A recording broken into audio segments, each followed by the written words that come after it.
కథ పేరు చెవిటి అల్లుడు. అనగా అనగా ఒక ఊళ్ళో ఒక చెవిటి అతను ఉన్నాడు. అతను ఈ మధ్యనే పెళ్లి చేసుకొని కొత్త అల్లుడయ్యాడు. ఒక రోజున అతనికి మామగారి దగ్గర నుంచి ఒక జాబు వచ్చింది. అందులో ఆయనకు జబ్బుగా ఉందని అల్లుణ్ణి ఒక మాట వచ్చి చూసి పొమ్మని ఉంది. చెవిటి అల్లుడికి ఆ ఉత్తరం చూసుకునే వరకు దుఃఖానికి బదులు సంతోషమే వచ్చింది. అది ఎందుకో తెలుసా? అత్తగారింటికి పోతే భార్యని ఒక మాట చూచుకుని రావచ్చని. తీరా బయలుదేరబోయే ముందు అల్లుడికి ఒక సందేహం కలిగింది. నాకు చెవుడు దాపురించింది కదా, మామగారు మాట్లాడేది నాకెలా తెలుస్తుంది? ఒకవేళ వినపడక వారు ఒకటి అడిగితే నేను ఇంకొకటి సమాధానం ఇస్తే మన సంగతి బయటపడిపోదా? కాబట్టి ముందుగా నేనే, ఏమండి మామగారు, ఇప్పుడు ఒంట్లో ఎలా ఉంది అని అడిగితే అప్పుడు ఆయన పర్వాలేదు, కొంచెం నయమే అంటాడు. ఆ తరువాత అయితే మీకు ఇప్పుడు దారకమేమిటి అని అడిగేస్తాను. వారు ఏదో గంజినీళ్ళు తాగుతున్నానని సమాధానం ఇస్తారు. అప్పుడు ఇక సులభంగా సరే అదే తీసుకోండి, కానీ ఏ వైద్యుడి దగ్గర మందు తీసుకుంటున్నారు అని అడిగి వేయవచ్చును. ఆయన ఏదో పేరు చెప్పి వారి దగ్గర పుచ్చుకుంటున్నానని చెప్తాడు. అప్పుడు సరే వారి దగ్గరే పుచ్చుకోండి అంటాను. అంతటితో నా పని తీరిపోతుంది. చక్కగా పెళ్ళాం దగ్గరికి పోయి మాట్లాడి ఆవిడను వెంట పెట్టుకొని ఇంటికి వచ్చేస్తాను అనుకున్నాడు. చెవిటి అల్లుడు చల్లగా మామగారి ఊరు చేరుకున్నాడు. ఆ ఊళ్ళోనే ఒక చోట ఒక మనిషి కూరగాయలు అమ్ముతున్నది. అది చూడగానే మామగారి పిల్లలకి ఏదైనా తీసుకుపోవాలని జ్ఞాపకం వచ్చింది. అయితే ఏవి తీసుకుపోవాలి? అక్కడ ఉన్న కూరగాయల్లోకెల్లా పండు మిరపకాయలు ఎర్రగా అందంగా ఉన్నాయి. ఇంకేం, అవి ఒక అనాకు తీసుకొని మామగారింటికి చేరుకున్నాడు.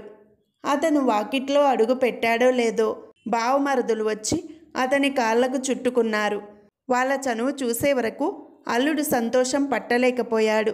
తన చేతిలో మిరపకాయలు తలా 4 పంచిపెట్టి ఇంకో 4 మామగారి కోసం అట్టే పెట్టాడు.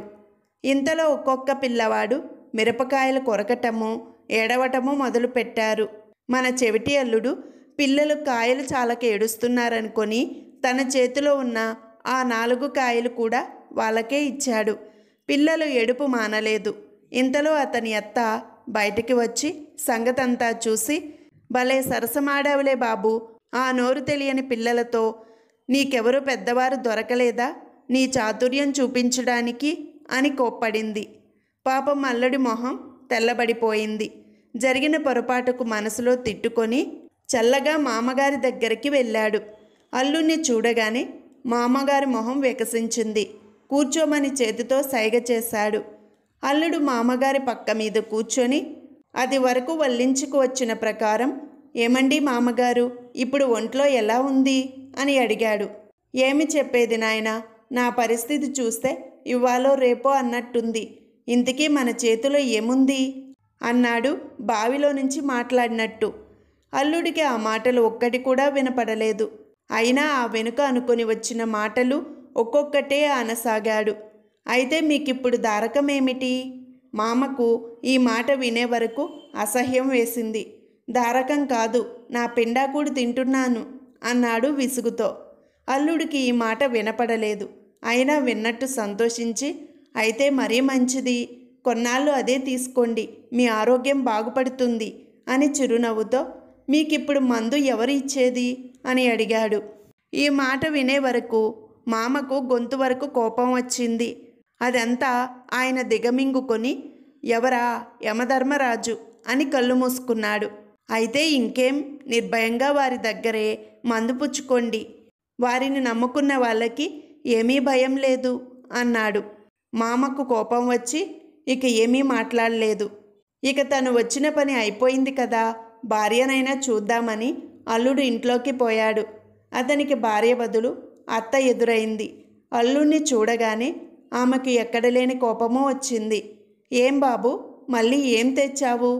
పిల్లలు నీ మూలాన నోరు మండి చస్తున్నారు అని మందలించింది. ఈ మాట పిల్లలు బావ చుట్టూ చేరి చొక్కాలాగి పంచలాగి గోల చేయడం మొదలుపెట్టారు. మామగారు ఈ గోలంతా మంచం మీద నుంచి విని భార్యతో, మనకి భలే అల్లుడు దొరికాడు, నేను యమధర్మరాజు దగ్గరికి పోతే బాగుంటుందట వీడికి అన్నాడు. ఈ మాట వినే వరకు అత్తకి ఏడుపు వచ్చింది. మనకు తెలియక ఆ చిన్నదాని గొంతు కోసాము అని ఏడవటం మొదలుపెట్టింది. పాపం చెవిటి అల్లుడికి ఇదంతా ఏమీ అర్థం కాలేదు. ఇప్పుడే బయటికి వెళ్ళి వస్తానని అత్తతో చెప్పి తిన్నగా ఇంటి దారి పుచ్చుకున్నాడు. పాపం ఆ రోజు అతనికి తిండి కూడా లేదు. ఇల్లు చేరుకునే వరకు అతని తాతలు దిగి వచ్చారు.